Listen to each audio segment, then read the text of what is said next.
네, 오늘 본문 말씀을 가지고 그리스도의 향기라는 제목으로 함께 말씀을 나누겠습니다. 오늘 이 자리에 모인 우리 귀한 성도님들의 공통점이 하나 있습니다. 물론 모두가 다 잘생기고 또 멋지다라는 공통점이 있지만 예수 그리스도를 믿는 믿음이 있다라는 것, 네, 그것이 우리의 공통점이죠. 물론 믿음의 정도는 다 다릅니다. 어떤 분은 믿음의 출발선에 계신 분도 있고 또 어떤 분은 믿음의 중반에 서서 견고하게 세워 가시는 분도 있죠. 믿음의 정도는 다를지라도 예수님을 믿는 믿음이 있기에 이렇게 우리가 함께 모일 수 있습니다. 자, 그런데 제가 여러분께 한 가지 질문을 드릴게요. 여러분들이 가지고 계신 믿음, 그 믿음에는 어떤 내용이 담겨 있습니까? 다시 말하면 나는 예수 그리스도의 무엇을 믿고 있는 겁니까? 목사님, 예수 그리스도에 다 믿죠. 이렇게 얘기하시면은 안 되고요. 나의 믿음 안에 구체적으로 어떤 내용이 담겨 있는지 그 믿음의 내용을 고백하고 설명할 수 있어야 합니다. 왜냐하면 믿음의 내용이 곧 나의 신앙 고백이고 그 신앙 고백 위에 나의 인생이 세워져 가기 때문입니다. 어떤 분에게 이런 말씀을 드렸더니 그렇게 말씀하시더라고요. 목사님, 믿음에도 내용이 있나요? 믿음은 그냥 믿음 아닌가요? 그냥 믿으면 되지. 뭐가 더 필요한가요? 이렇게 말씀을 하시던데 여러분, 그렇지 않습니다. 믿음의 내용이 담겨 있지 않으면 그 믿음은 그냥 껍데기에 불과한 겁니다. 마태복음 16장을 보게 되면 예수님께서 제자들에게 갑작스레 이런 질문을 던지세요.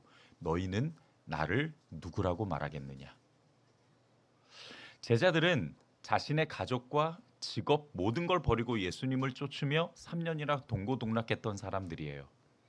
누구보다도 예수님을 잘 아는 사람들이죠. 그런 제자들에게 예수님께서 너희는 나를 누구라고 부르겠느냐? 라는 이 질문을 던지셨단 말이죠. 아마 이 질문을 받은 제자들은 굉장히 당황했을 겁니다. 그러나 그 질문 안에는 너희가 가진 믿음의 내용이 무엇이냐? 그렇게 물으시는 거죠. 여러분, 혹시 그런 고민해 보신 적 있으세요? 정말 신앙생활 열심히 하는데 왜 나는 잘 변화가 되지 않을까? 왜 내 믿음은 잘 자라지 않을까?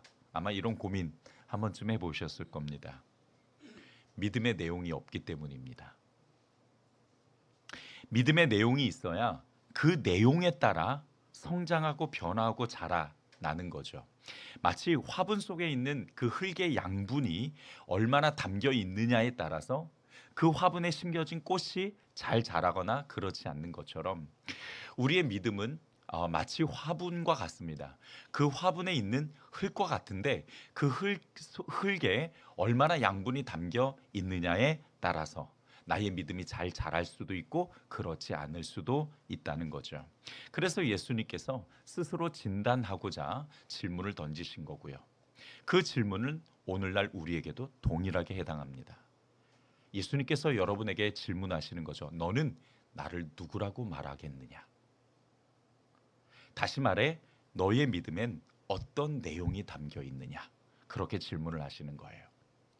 자, 그렇다면 과연 내 믿음에는 어떤 내용을 담아야 하는 걸까요? 여러분 각자 개인의 신앙 고백이 다 있을 겁니다. 그런데 그 신앙 고백 안에 우리가 반드시 담아야 될 믿음의 내용 5가지가 있습니다. 이 5가지는 여러분들의 믿음의 내용에 반드시 담아야 될 것들이에요. 첫 번째는 예수님은 그리스도이시고 하나님의 아들이라는 것을 믿어야 합니다. 요한복음 20장 31절을 보면 오직 이것을 기록함은, 여기서 이것은 성경을 말씀하시는 거예요. 오직 이것을 기록함은 너희로 예수께서 하나님의 아들 그리스도이심을 믿게 하려 함이라. 또 너희로 믿고 그 이름을 힘입어 생명을 얻게 하려 함이라. 하나님께서 우리에게 성경을 주신 이유가 뭐냐면 예수가 바로 그리스도다. 그거를 믿게 하려고, 또 그것을 믿음으로 생명, 영생을 얻게 하려고 하신 것이다 라고 말씀하세요. 성경을 믿는 우리는 결국 예수가 그리스도이다라는 이 사실을 믿고 고백할 수 있어야 합니다. 내가 믿는 믿음 안에 그 믿음의 내용에 이 고백이 담겨 있어야 하는 거죠. 두 번째는 예수님이 십자가에서 나 대신 죽으시고 나의 죄값을 치르셨고 3일 후에 부활하셨다라는 것을 믿어 고백해야 합니다. 고린도전서 15장 2절로부터 4절을 보면 너희가 만일 내가 전한 그 말을 굳게 지키고 헛되이 믿지 아니하였으면 그로 말미암아 구원을 받으리라. 자, 여러분 저 말씀을 한번 보세요. 그로 말미암아 구원을 받으리라. 그러니까 그 구원을 받는 것은 뭐냐면 헛되이 믿지 아니하면, 굳게 지키고 헛되이 믿지 아니하면 구원을 받는데요. 근데 그것이 뭐냐면 내가 전한 그 말. 근데 여기서 바울 사도가 전한 말이 무엇인지 이제 그 다음 성경에 나와요. 내가 받은 것을 먼저 너희에게 전하였노니 이는 성경대로 그리스도께서 우리 죄를 위하여 죽으시고 장사 지낸 바 되셨다가 성경대로 사흘 만에 다시 살아나셨다. 예수님께서 나를 위하여 십자가에서 죽으시고 다시 살아나신 이것을 믿으면 구원을 받게 될 거다. 그러니까 여러분, 우리의 믿음의 내용 안에 뭐가 담겨 있어야 됩니까? 예수님께서 나를 위하여 죽으시고 다시 부활하셨다. 이것이 그냥 단순히 어떤 정보적인 동의가 아니라 정말 우리가 진심을 다해서 고백할 수 있는 고백이어야 하고 그것을 내 믿음 안에 담아야 한다는 겁니다. 세 번째로 오직 예수님을 통해서 하나님 나라에 들어갈 수 있다라는 사실을 믿고 고백해야 됩니다. 요한복음 14장 6절을 보면 예수께서 이르시되 내가 곧 길이요 진리요 생명이니 나로 말미암지 않고는 아버지께로 올 자가 없느니라. 오직 예수님을 통해서만이 우리가 하나님께 나아갈 수 있다라는 이 사실을 우리가 믿음의 내용 안에 담아야 한다는 거예요.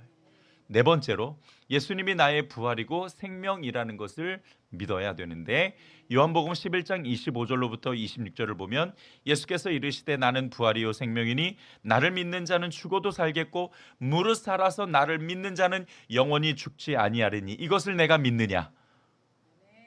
헐, 아무도 대답을 안 하시네. 다시 한번, 이것을 내가 믿느냐? 제가 예수님은 아니지만 예수님께서 성경을 통해 우리에게 질문하시는 겁니다. 그러니까 이 사실을 우리가 믿고 고백하는 이 믿음의 내용을 나의 믿음 안에 담아야 한다라는 거죠. 마지막 다섯 번째, 예수님이 나의 주인 되심을 믿어야 합니다. 로마서 14장 8절로부터 9절을 보면 우리가 살아도 주를 위하여 살고 죽어도 주를 위하여 죽나니 그러므로 사나 죽으나 우리가 누구의 것이로다? 주의 것이로다. 이를 위하여 그리스도께서 죽었다가 다시 살아나셨으니 곧 죽은 자와 산 자의 주가 되려 하심이라.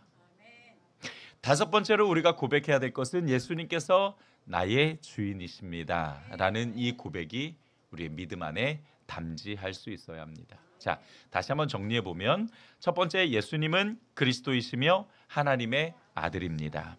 두 번째, 예수님이 십자가에서 죽어 나의 죄값을 치르시고 3일 후에 부활하셨습니다. 세 번째, 오직 예수님을 통해서만이 하나님 나라에 들어갈 수 있습니다. 네 번째, 예수님이 나의 부활이고 생명입니다. 다섯 번째, 예수님이 나의 주인 되십니다. 이 다섯 가지를 여러분께서 꼭 기억하시고 여러분들의 그 믿음 안에 이 내용을 꼭 담지하시기를 주님의 이름으로 축복합니다.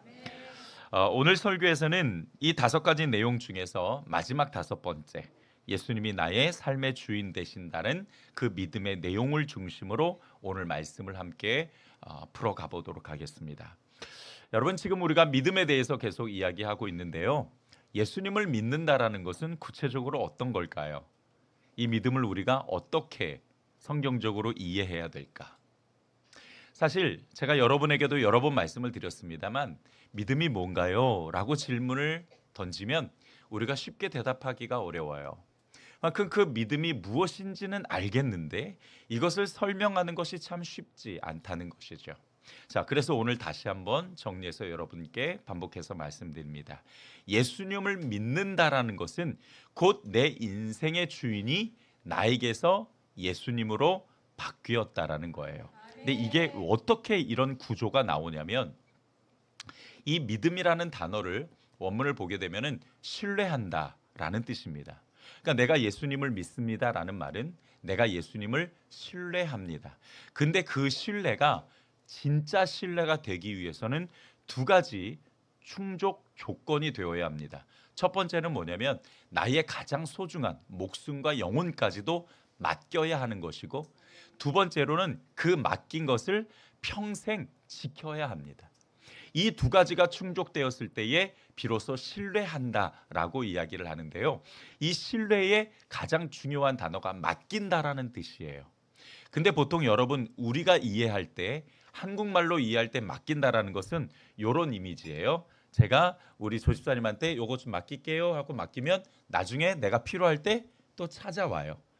보통 우리가 맡긴다라고 할 때는 이런 개념인데 성경에서 맡긴다라는 뜻은 내 손에서 완전히 떠나다.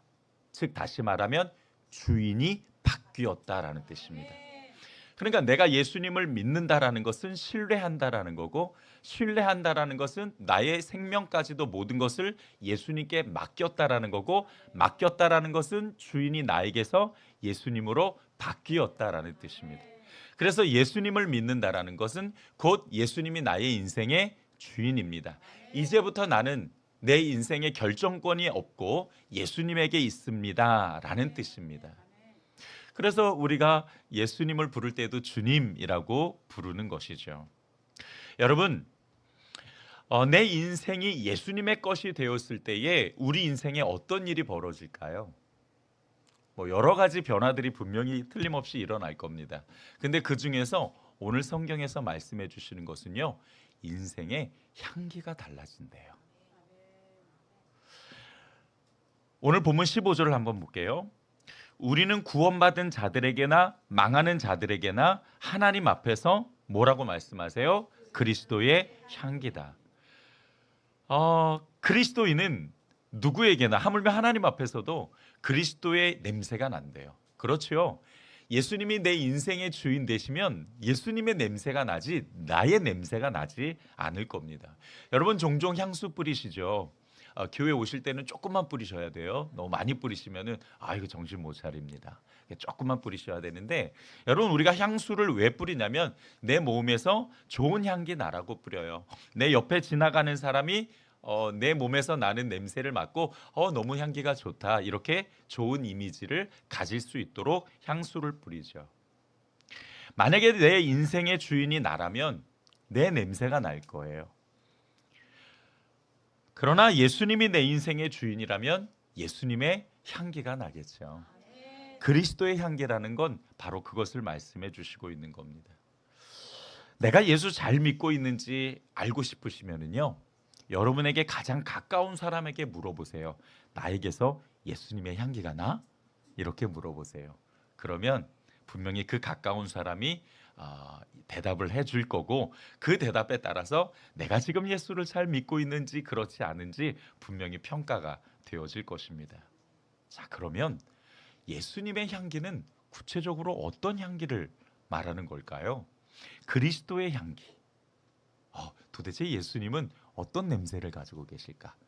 분명히 좋은 냄새일 텐데요. 그 냄새가 어떤 건지 오늘 우리가 본문을 통해서 함께 살펴보겠습니다. 오늘 이 예수 그리스도의 향기가 곧 우리가 발산해야 될 향기잖아요. 그렇기 때문에 이 향기의 본질이 무엇인지를 우리가 잘 알아야 되는데 오늘 본문에서 말씀하시는 그리스도의 향기는 사실 정확하게 이야기하면 번제를 드릴 때 나타나는 향기를 이야기해요.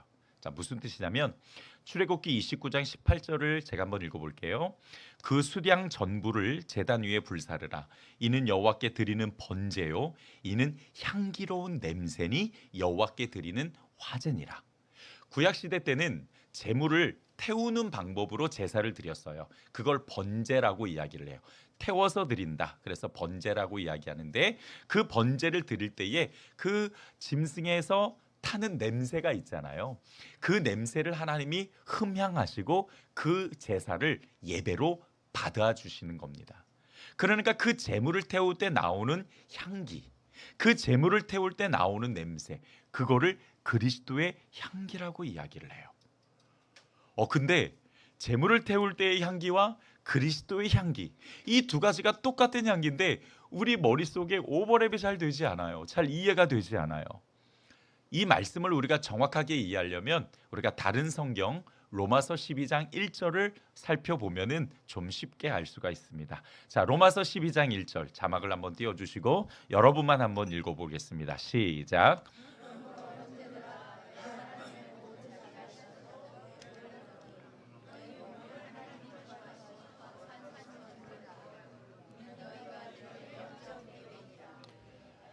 언제쯤이면 이게 맞아떨어질까요? 네, 아이고 참 쉽지 않습니다.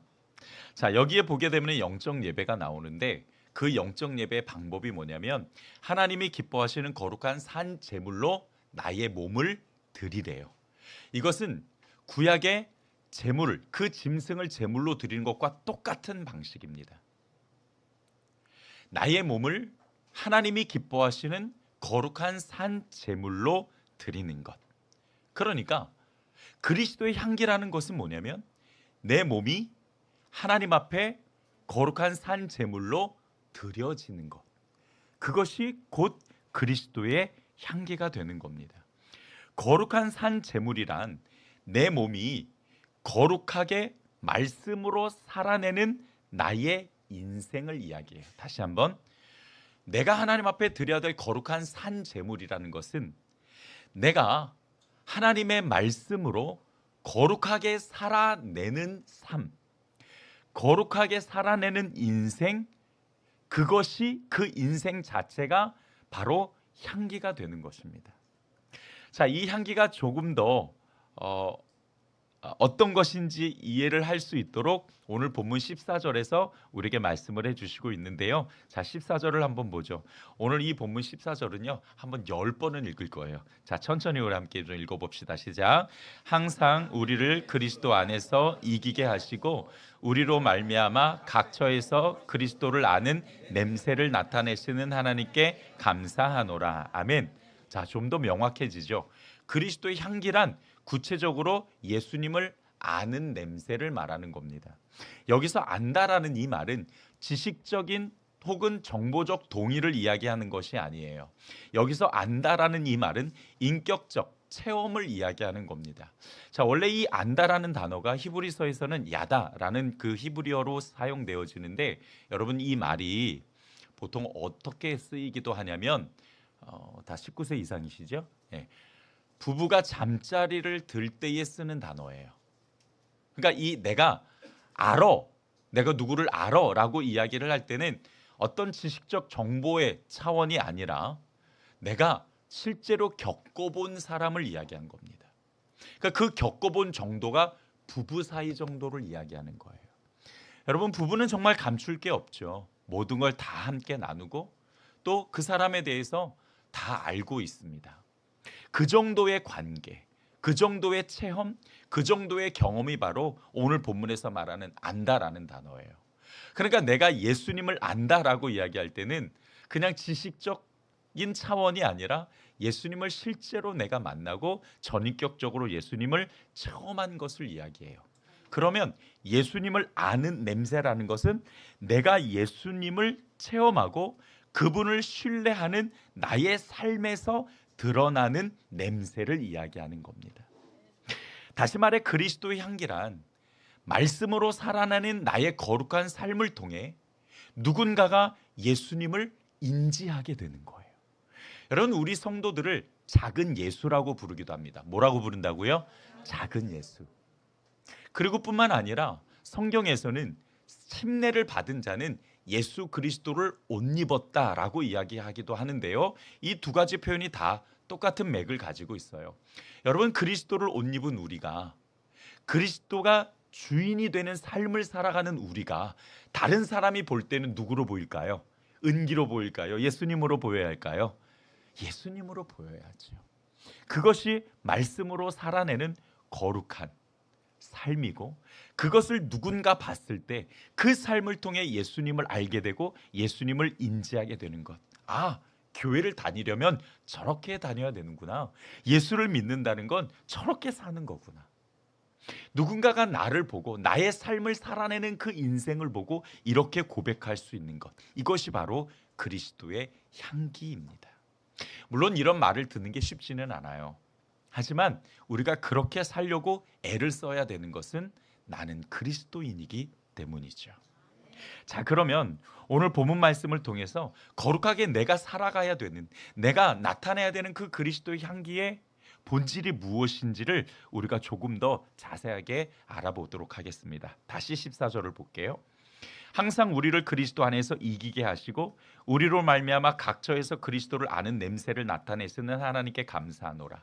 우리는 이 14절에서 두 문장을 주목해 보려고 해요. 하나는 그리스도를 아는 냄새, 그 다음에 두 번째로는 이기게 하시고, 그리스도 안에서 이기게 하시고. 이 두 문장은요 굉장히 중요하게 연결된 문장입니다. 이 두 문장을 알아야 그리스도의 향기가 무엇인지를 명확하게 우리가 인지할 수 있거든요.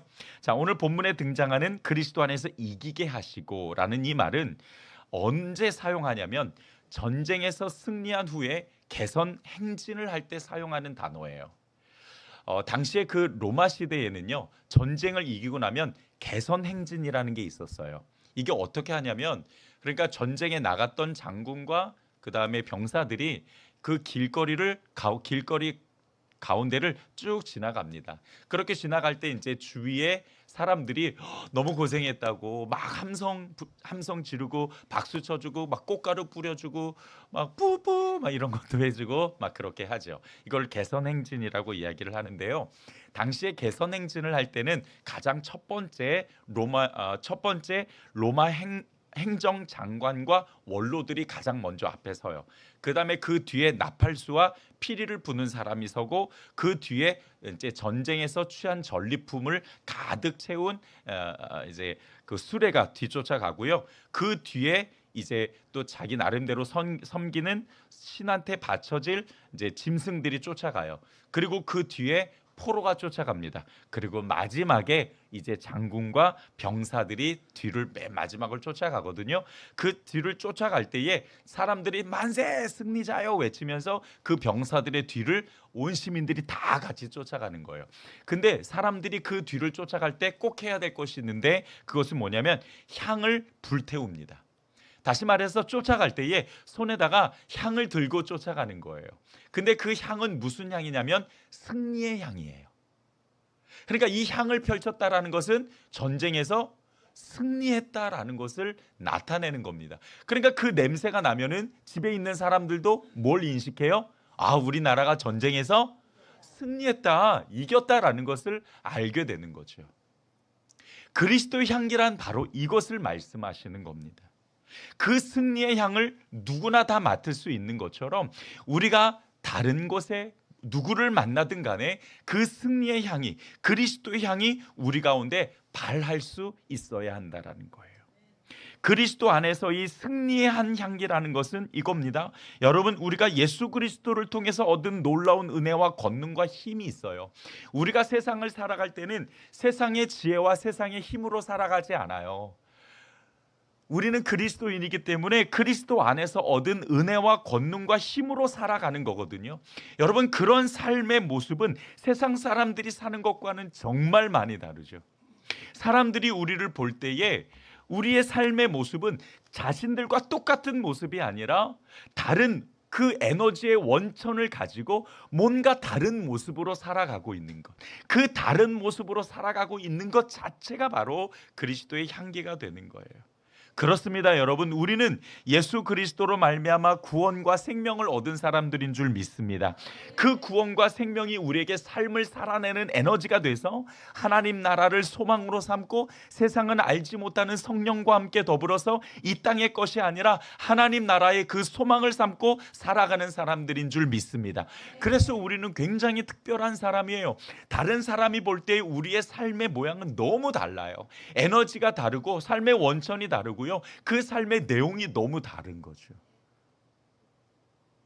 그것을 성경에서는 그리스도 안에서 이긴 것이라고 표현을 한 것입니다. 세상 사람들의 삶의 냄새와 그리스도인의 삶의 냄새가 달라야 합니다. 오늘 말씀을 통해서 우리가 그 차이점과 적용점을 함께 세 가지로 정리하고 마치도록 하죠. 첫 번째로, 우리는 그리스도를 아는 냄새를 나타내야 됩니다. 따라서 합시다. 그리스도를 아는 냄새를 나타내야 한다. 여러분이 가는 곳곳마다 자, 다시 한번 그 개선 행진을 생각해 보세요. 사람들이 그 승리의 향을 막 붙여서 가면은 그 냄새를 통해서 승리했다라는 것을 알듯이요. 바로 여러분이 가시는 곳곳마다, 있는 그 곳곳마다 그리스도를 아는 냄새가 나타나야 됩니다.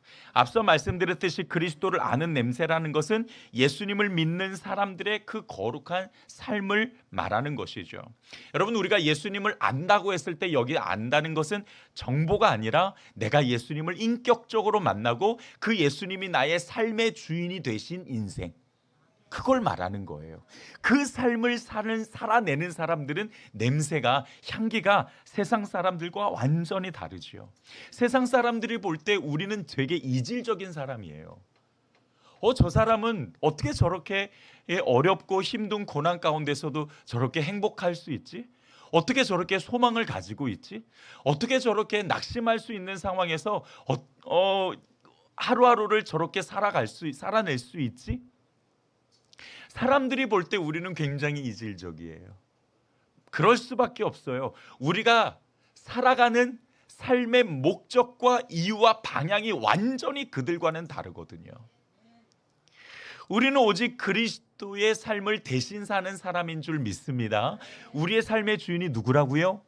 예수님이라고요. 그 예수님이 삶의 주인이니까 그들이 삶을 살아내는 원동력과 우리가 삶을 살아내는 원동력은 완전히 다른 거예요. 힘의 원천이 다르고 삶의 목적과 방향이 완전히 다른 거잖아요. 그러니까 그들이 볼 때 우리는 굉장히 이질적이지만 그 이질적인 모습 안에서 그들은 그리스도의 향기를 맡게 되는 것입니다.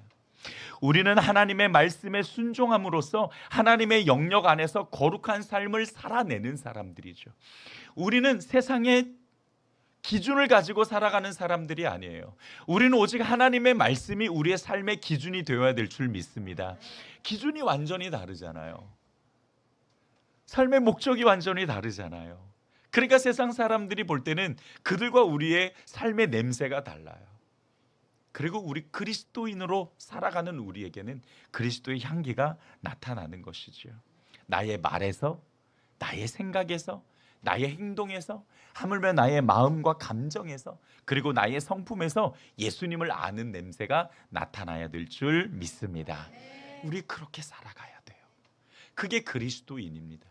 그래서 때로는 여러분 속상하기도 하고, 그래서 때로는 화나는 거 참기도 하고, 그래서 때로는 손해도 보고요. 그래서 때로는 내가 나를 드러내고자 하는 것이 아니라 내가 내 안에 있는 나의 주인이신 예수를 드러내기 위해서 그렇게 때로는 어렵고 힘들게 살아가는 거예요.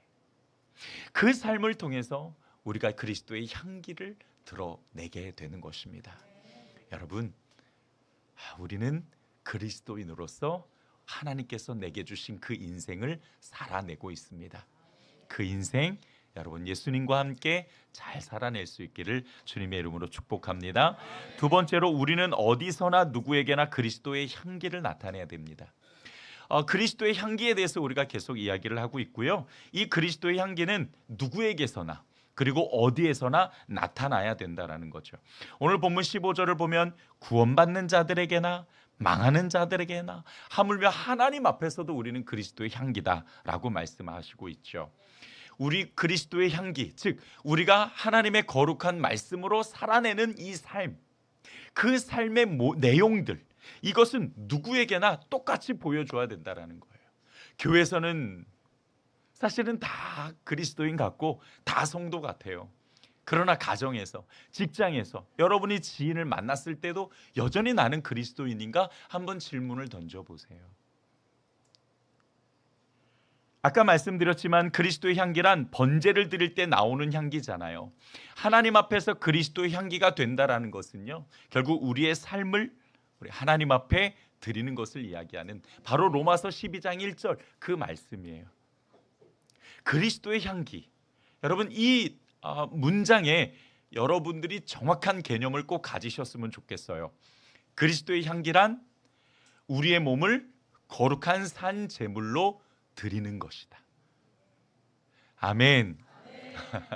네, 강제로 아멘을 하라 그러네. 이해가 안 되는데. 자, 여러분 우리의 몸을 산 제물로 드린다라는 게 뭔지 제가 조금 간단하게 설명을 드릴게요. 구약 시대의 제사는 짐승을 바쳐서 드리는 제사였어요. 그것이 예배였거든요. 자, 그런데 여러분 짐승을 제물로 바치기 위해서 꼭 필요한 게 있어요. 그것이 뭐냐면 칼입니다. 그 칼로 짐승의 목을 땁니다. 그리고 피를 받아요. 그 피를 제단의 뿔에 바릅니다. 그리고 남은 피는 바닥에 버려요. 그리고 그 짐승의 내장, 콩팥, 그다음에 기름 이런 것들을 다 끄집어내요.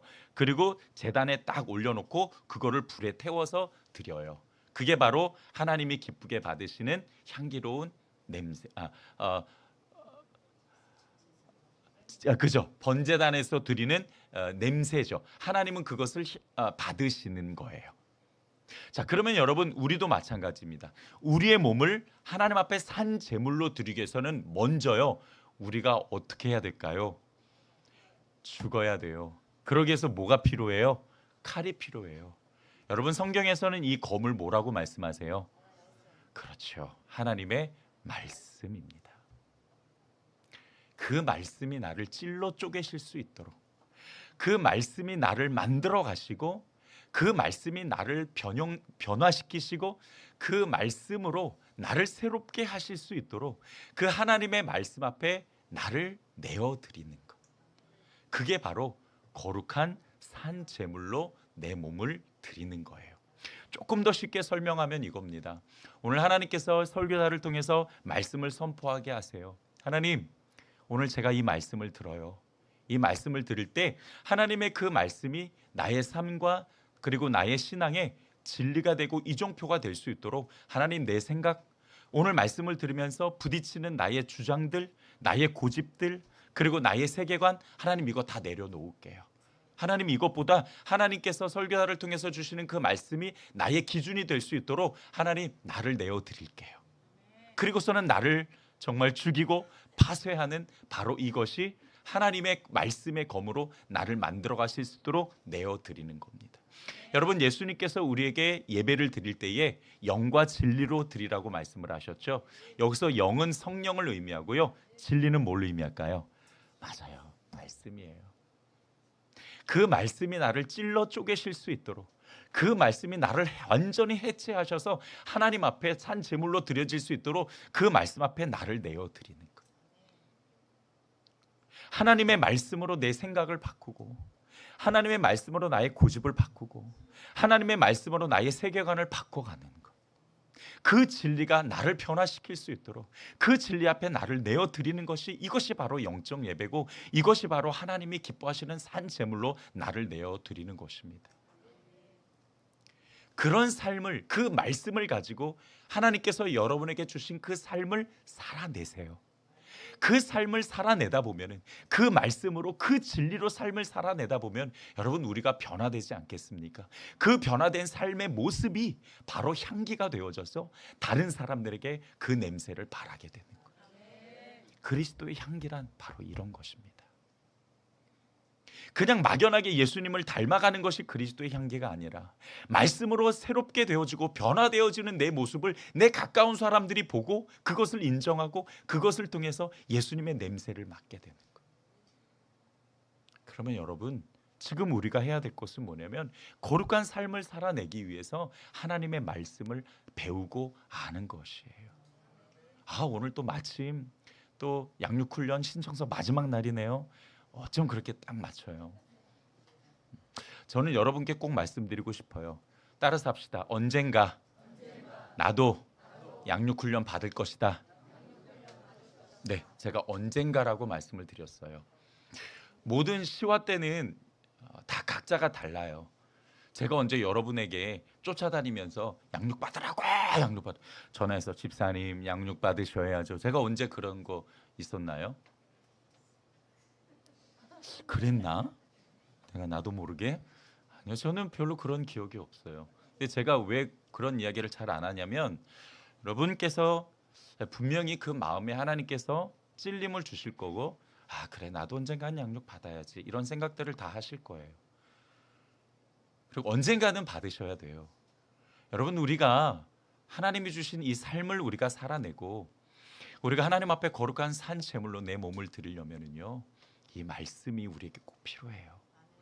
저는 가장 좋은 건 그거예요. 여러분이 개인적으로 하나님의 말씀을 묵상하실 수 있으면 저는 그렇게 하시는 건 너무 좋다고 생각합니다. 그러나 여러분이 묵상법을 바르게 알고 또 하나님의 그 말씀을 바르게 여러분 안에 심겨 놓으셔야 그 말씀이 여러분을 지키고 그 말씀을 성령님께서 사용하셔서 우리를 진리로 인도해 주시거든요. 그러니까 성경 많이 보시고 또 그냥 보기만 하지 마시고 생각하고 고민하고 묵상하세요. 그 가운데 하나님의 음성을 들으시고 또 그 가운데 하나님이 주시는 진리로 여러분들을 바꿔 가셔야 돼요. 자꾸 변화되어야 우리는 하나님의 뜻이 무엇인지를 분별할 수 있습니다. 여러분, 하나님의 뜻대로 살아가게 해주세요. 그런 기도 많이 하시죠? 네. 말로는 그런 기도하는데 여러분 안에 말씀이 없으면 하나님께서 여러분을 만들어 가실 수가 없어요. 그렇기 때문에 배우셔야 돼요. 뿐만 아니라 이 거룩하다라는 것은 하나님의 말씀에 순종함으로 하나님의 영역 안에 머물러 있는 걸 거룩하다라고 말씀하세요. 여러분, 그리스도인과 비그리스도인의 차이가 뭔지 아십니까? 거룩함입니다.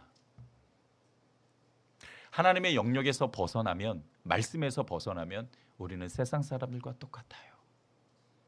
그러면 그 하나님의 영역에 머물러 있는 오직 유일한 방법은 하나님의 말씀을 바르게 알고 순종해 나가는 거죠.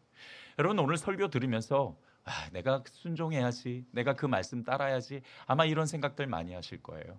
뭘 순종하실 건가요?